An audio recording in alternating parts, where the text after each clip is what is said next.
Morning. We're out here at Deer Run Dairy here in southern Kewaunee County, and we're with Derek Ducat here as we're starting to plant this field green into standing rye. And so, Derek, you want to tell us a little bit about the field and how this was set up last fall with the planting? Yeah, so after we harvested the corn silage off of here, we no-till with a no-till drill. We no-tilled in about 25 pounds of rye, and then we did application of manure probably about 3 weeks later. I think this was planted probably first week of October. This is one of our later fields that we did. And so, as we see the planter going by here, is there any special considerations or setups that you got going on that planter? Yeah, we do. We have hydraulic downforce, and we have furrow cruiser closing wheels. Um, it just depends. Usually, the ground, when we no-till in a rye, is pretty mellow, but there are occasions where we need to use a little more downforce just to make sure we keep the seed depth consistent. And we found with the furrow cruisers, there's a lot of different ones out there that'll do a decent job, but the smooth roll usually isn't quite enough in the no-till, with the conditions when you got a decent amount of rye on the field. So that's why we went with the furrow cruisers. So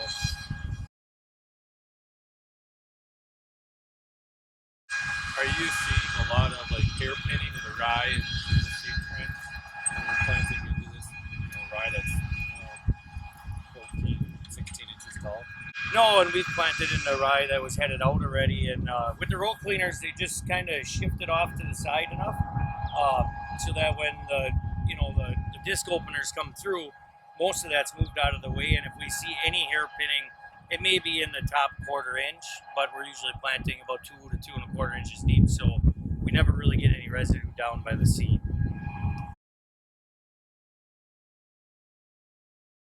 I guess one other thing that we've been looking at is when we're fertilizers. So how have things changed with your fertilizer applications to this field? Are we putting more nitrogen up front, or can you talk to that? Sure. So, we usually do two applications of manure, whether they're both in fall or one in spring and fall.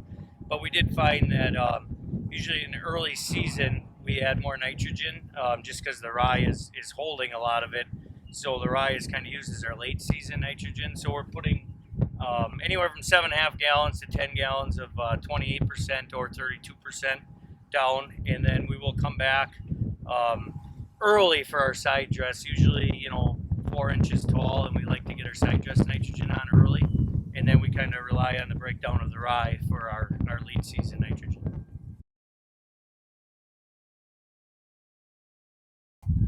So you mentioned two applications of manure, and so when you were putting the manure on this field last fall, how were you putting that on? Was that a surface application in 6, 7, 8,000 gallons? Sure.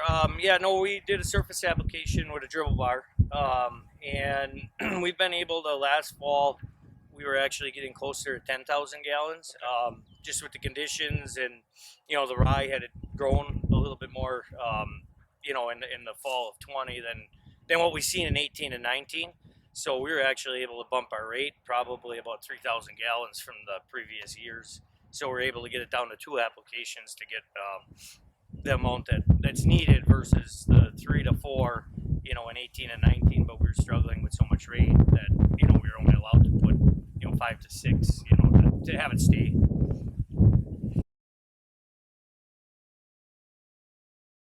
I guess one last question, just any suggestions to somebody that's new to this idea of planting green?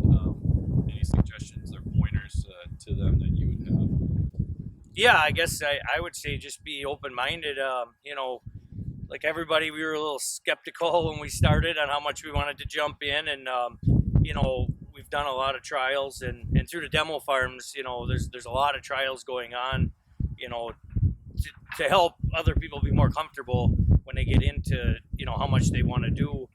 We have another farm that we do custom work for, and since we've been doing this for the last 4 to 5 years, he trusted us, and he went like 80% into rye cover crops without hesitation, just because he kind of seen how it's working for us, and we've been learning a few tweaks here, but it's actually a little more forgiving than what we thought it was going to be. So.